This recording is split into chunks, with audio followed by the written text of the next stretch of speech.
Hi and welcome to the Where to Start tutorial. And this one is all about the 7 pillars to business growth. You know, the secret to really growing your business is, of course, first to understand what drives it. And then, when you know that, you can use leverage to accelerate the growth. So let's get right into this one here. Let's start with the first, where are we here? There we go. With the first 2 areas in a business that are really important. The lead generation, or attracting potential customers and then converting them to business for you. Businesses spend a lot of money on trying to attract the customers, the potential customers, to become their customers and buy from them. And in that area of lead generation, you can use advertising most often. You can do direct cold calling. You can do a whole range of things, and they will work for you if you really know who your customers are. That is going to be the very first question. Knowing who your customers are, and then you can attract them to your business, to the service or to the products that you offer.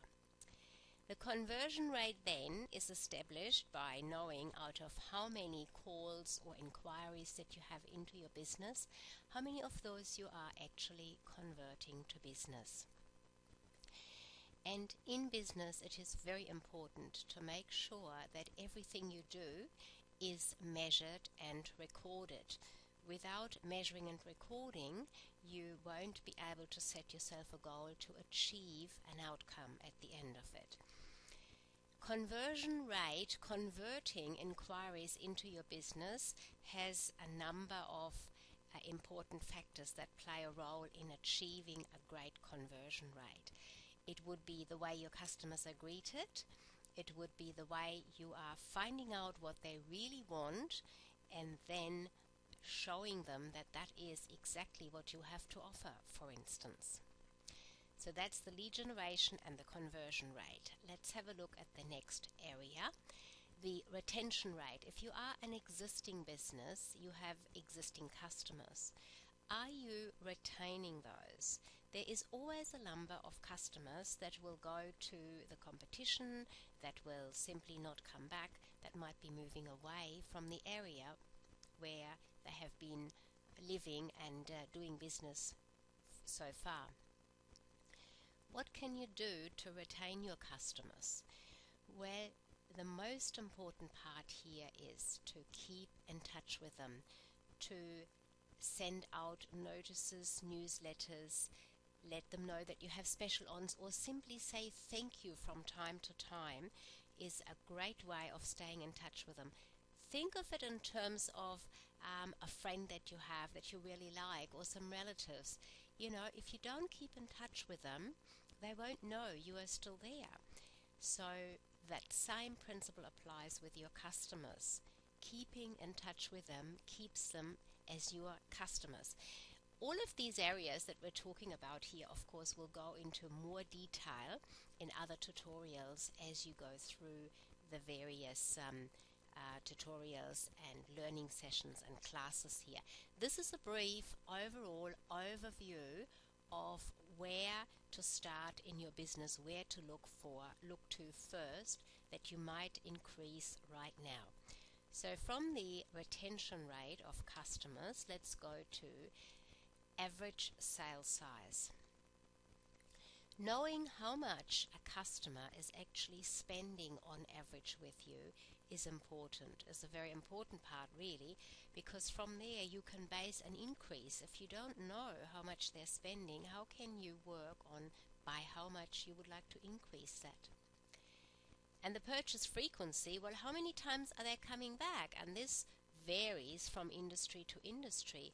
If you are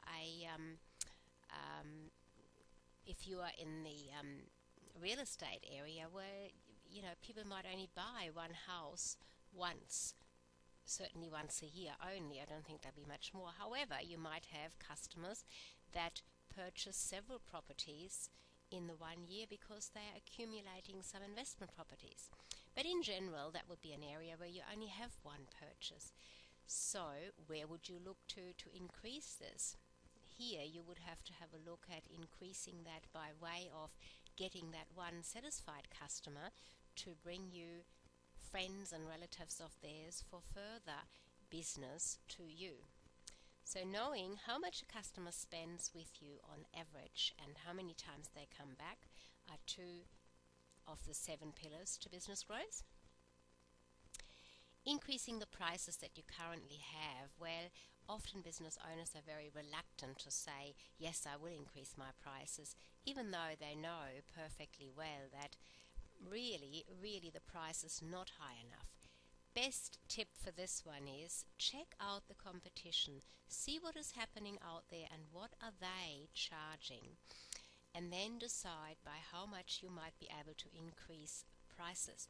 Now, sometimes a really great way of doing this, looking at this area to increase, is to simply use something very small like 2.5% right across the board, all of the prices you have.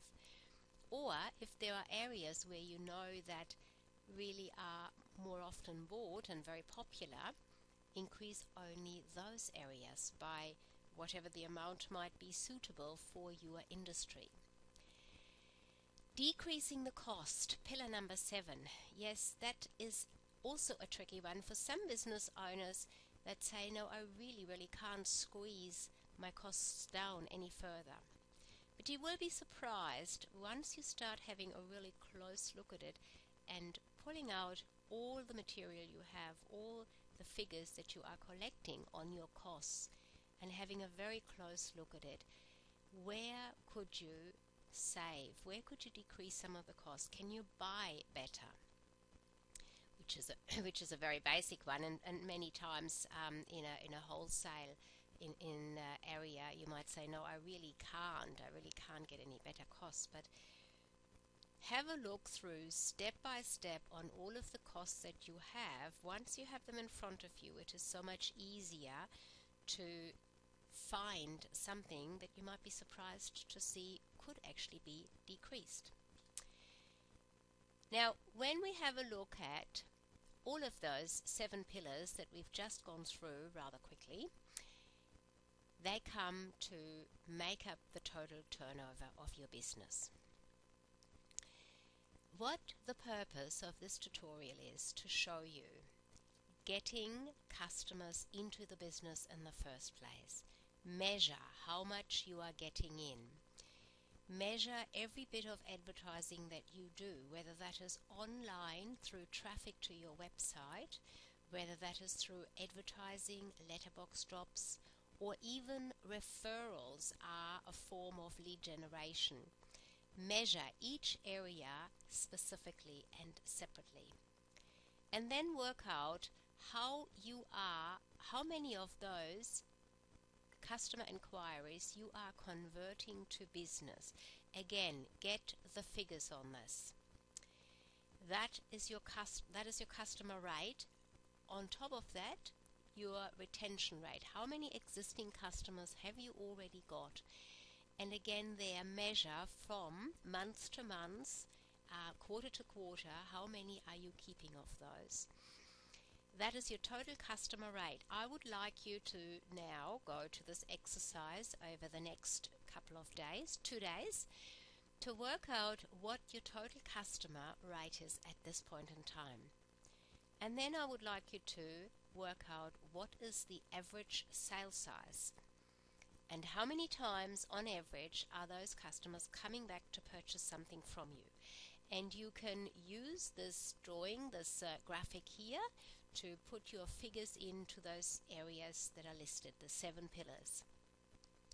By simply multiplying the total customers by the average sale size by the average purchase frequency, that will give you a rough idea of your turnover. It should come fairly close to what your turnover is that you know at this point in time. So that is your exercise to do, your homework. Total customers, work out how many you have right now, work out how much on average they are purchasing and how many times they're coming back. And then from there on, I'd like you to check at all of the pricing structures, all of the prices you have in place, and also checking on we lost the screen there, checking on all the costs involved at this point in time.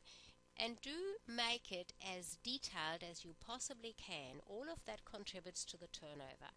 From those details, you can then decide which is the weakest area at this point in time in your business and where can you start? Where should you start immediately to increase business today? Hope you've got that. That's your homework, and if not, just stop the video and start again and write it down on the next go through. See you next time.